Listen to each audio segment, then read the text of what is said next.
Counsell talking about yesterday's game where you give up a run and you're down and then you're trying to battle back and all of a sudden you get to the eighth inning and, you're not pitching. Mark Leiter struggles a little bit. Wisniewski comes in and gives up a 3-run homer. Ouch. And you just feel like no doubter. You feel like that's the breaking point. They're incapable of coming back from that. Yeah, because they have not been able to manufacture runs. They're not hitting the ball out of the ballpark. They're not doing anything to show any signs of life offensively. So natural question is, because the bullpen, that's a separate issue. We'll get to that in a moment. But offensively, what do you do? And how do you move around the lineup? Do you start to juggle things and try different combinations and try different guys at different spots in the order? The leader in OPS this season is Mike Tauchman. Yes. That should not be the case on Memorial Day. That should not be the case. He's a having third a of the really way good through year. the season. Yes, he is. He's doing well, and I don't understand why he's not still a fixture. He's got to be a fixture. He will play more, I think, moving forward because of the Michael Busch situation. But I also think that when you're in the midst of a season and you're in the midst of a divisional race, and Michael Tauchman is the guy you have to turn to for an offensive, kind of oomph or power surge or source, then I think that says a lot about where you are. This is the guy that should be your fourth outfielder. This is the guy that should not be arguably one of your most valuable players a third of the way into the season. That, to me, underscores what you don't have and what you need. And what you need and don't have is a power bat. Yeah, I agree with you. And it's not just a power bat, though. It's the back end of the bullpen, too. And that is why it's so damning when you struggle to score and then all of a sudden you're giving up runs. Because you're not going to win that Which way. do you consider a bigger problem, though? I think blown saves are a huge problem.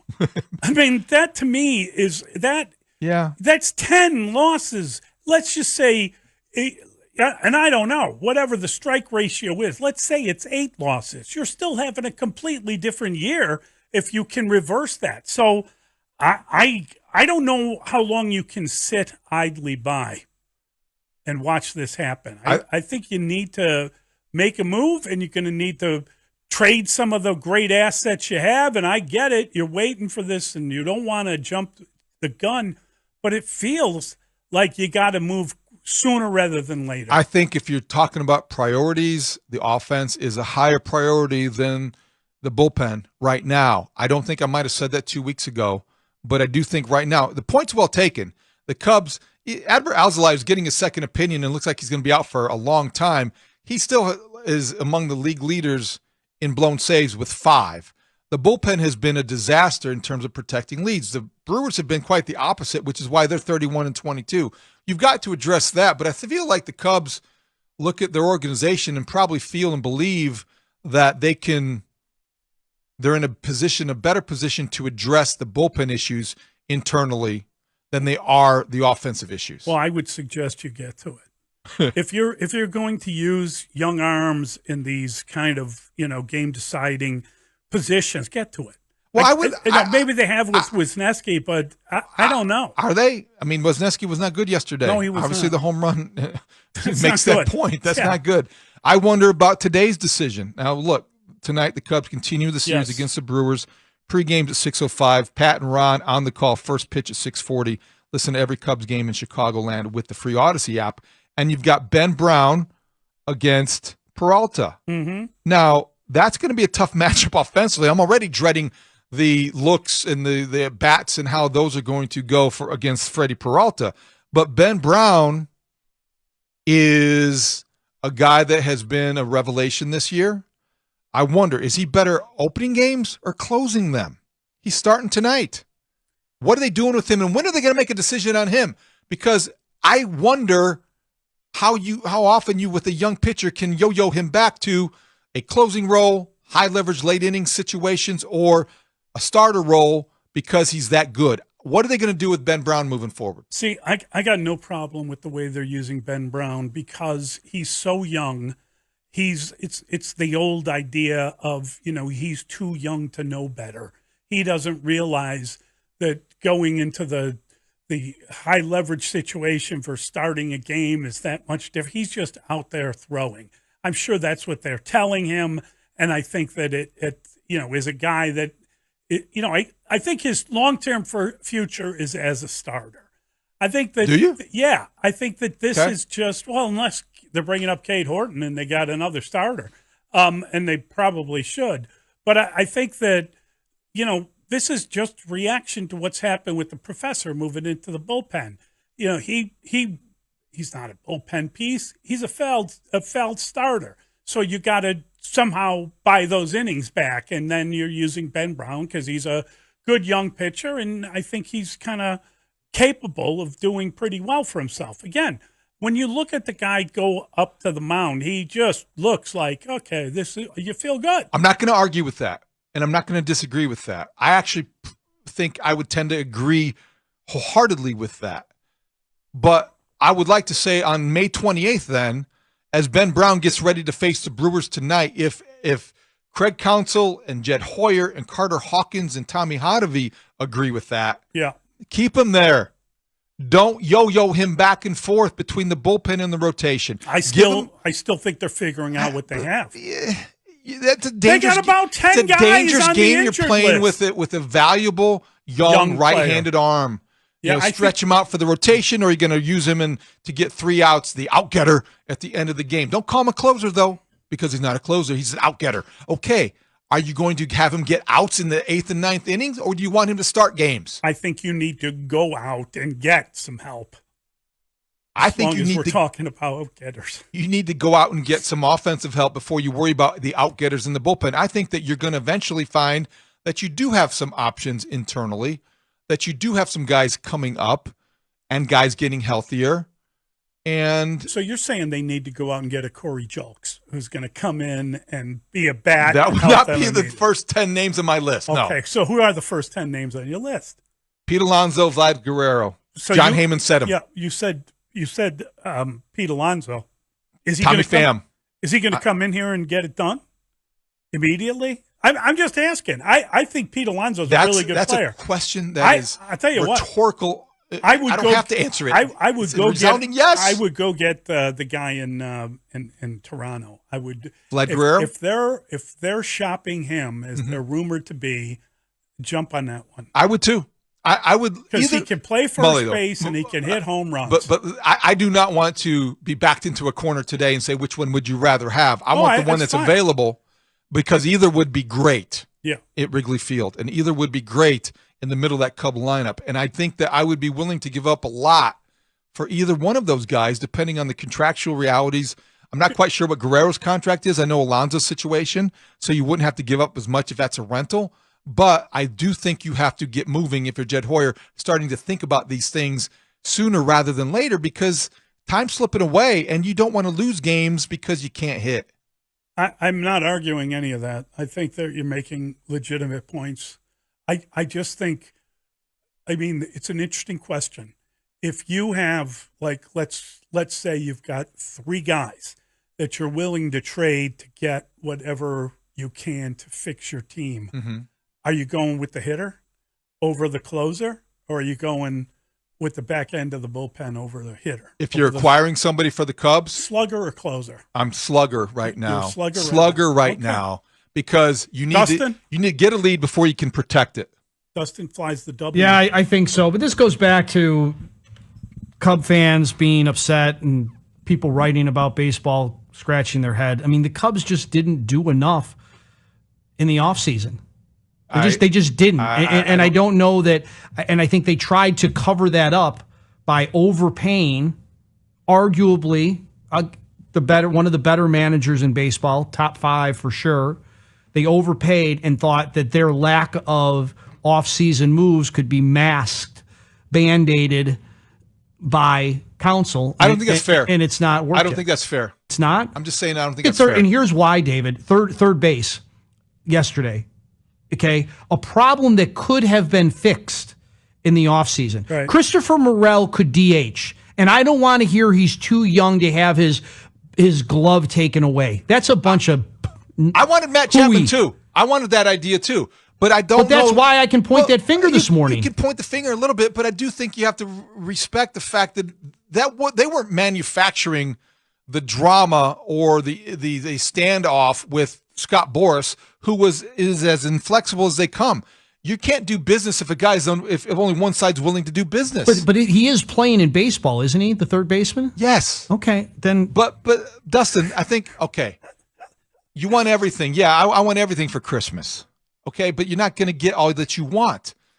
Cody Bellinger, you could have. Cody Bellinger, that situation held up the others. And I'm not making excuses for Jed Hoyer. I would have loved to see them get both guys too. We waved that flag all winter long.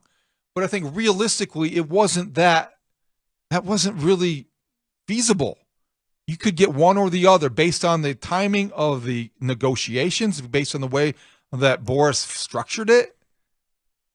I mean, if it was one or the other, then I think the Cubs did the right thing. If it was one or the other. But I just feel that they had a problem at third base, and they did not address it. I can't disagree with that, but I don't think it's necessarily hard for me to understand why they didn't get Chapman. And it's not like there was only one option to fix it. There were others. That was the best one, though, right, Mully? I mean, that was the best option that they couldn't really pull off. Yeah, I listen. They could have done a lot, but I think that one of the things that kind of irks me is, and you kind of said it, Dustin, without saying it. You said that they invested in the manager, not in the players. I don't think it was one or the other. I think you make it sound like they would rather pay $8 million to Craig Counsell than get a third baseman. I think those are totally separate things, because I don't think that the manager, the money the manager makes impacts anything with the team on the field. You don't think the baseball budget gets shifted around to pay a manager $8 million? I don't think that paying Craig Counsell has anything to do with the Tom Ricketts' willingness to spend. You make it sound like they couldn't go out and get a third baseman because they paid the manager. Fallacy. Total. No, I didn't say that. I said they're trying to cover it up by overpaying a manager who they think can work magic. There are no conspiracies going on at Wrigley Field. Yeah, I don't think he's overpaid. I think he's a good manager. I don't think he's overpaid at all. Yeah, he's by $2 million. He was given $2 million more a year than anybody else was willing to. Cost of living increase. And he can't play third base. You know what? You got to buy a guy to come to a place that is down the road from where he grew up. You get what you pay for, too. Yes. And if you want to make him the highest paid manager in baseball, make that statement, more power to you. Not going to criticize them paying Craig Counsell what they're paying him because you're upset about not getting a third baseman you wanted. But I do wonder. I'm trying to put the puzzle together, David. I'm trying to figure it out. Missing a piece. The problem, one of the problems, is that you got a first baseman, you made a deal, you brought in a guy, and he was hitting the ball, and your lineup was working, and now teams have adjusted to him. Something's going awry. That's part of the problem. And the guy that was beating the hell out of the ball in the minor leagues and was blocked in L.A. is no longer the danger that you thought he was. Michael Busch has come back to earth. That's all. He's not adjusted to the adjustments. Yes. Right. But let me also say this. You got to give him time to do that. While we're talking about this whole big picture, this offensive puzzle we're trying to piece together, Dustin's missing a couple pieces. That's okay. It always happens. But not with Dustin necessarily. But it's been known to happen when you're putting puzzles together. Seiya Suzuki and Ian Happ are hugely disappointing to me. Seiya Suzuki, we thought was on an MVP level before he was injured, and where's he been? But you can count on one thing every year with Seiya Suzuki so far, and I apologize for this sounding insensitive, but he's going to get hurt. You know he's going to miss a period of time because of an injury. We talk about Eloy Jimenez and mock him and his unavailability, and that's justified and valid. But Seiya Suzuki's a disappointment to me because of what he's not able to do because he can't stay on the field. And he was off to a great start, and then he got hurt. And you know what? Who was surprised he got hurt? Anybody? No. So Happ, Suzuki, Michael Busch. It's a shared responsibility for the Cub bats disappearing and the offense being broken. I just don't know. It has everything to do with them not getting the third baseman they coveted because, everybody wanted that guy. You could point to one offseason move they didn't make, but now that they didn't make it, now that they're in the state that they're in, you've got to move Jed Hoyer. You've got urgency. Right now, you have a Cubby crisis. And what did they do at DH? Cubby crisis is classic. What did they do at DH? A merry-go-round. That's the luxury you have, though. No. Nick Madrigal DHing and Ian Happ DHing that's not a and luxury. then Michael Boyd. That's not a no. You have flexibility. That's one clunker to the next clunker. You know what you have though? Okay, here's what you do at DH. Asked and answered. You go out if you make a trade for one of the guys in our fantasy baseball draft that we're going to acquire for the Cubs. If Pete Alonso is your first baseman, then you have Mike Tauchman, your DH, or Cody Bellinger, your DH, or Pete Alonso, your DH. Or you could have just bought one in the offseason. JD Martinez was there for the taking. Now that's a little bit different conversation. That's like something that was there. Jorge Soler was available. I like that. See, now I'm with you there. It wasn't going to be a gazillion dollars. Now I'm piecing the puzzle together. Now I'm starting to see the picture you're painting. But Christopher Morel can't be the DH and the third baseman. I think he's fine at third base. He's not ideal defensively, but you need his bat in the lineup. He's going to be streaky. You got to accept that. Got to accept it. He's a young player too, and he's one of the best DHs in baseball the last season and a half. So, I'm just trying to figure out what you're missing that you had a year ago.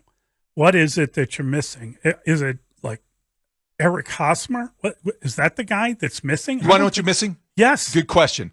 I think that in part, it's more than this, but part of it is Yan Gomes was as clutch as they come last year. The offense from behind the plate was something that the Cubs came to expect last season. I don't think they're getting anything offensively from the catching position, certainly not in the clutch, and that hurts.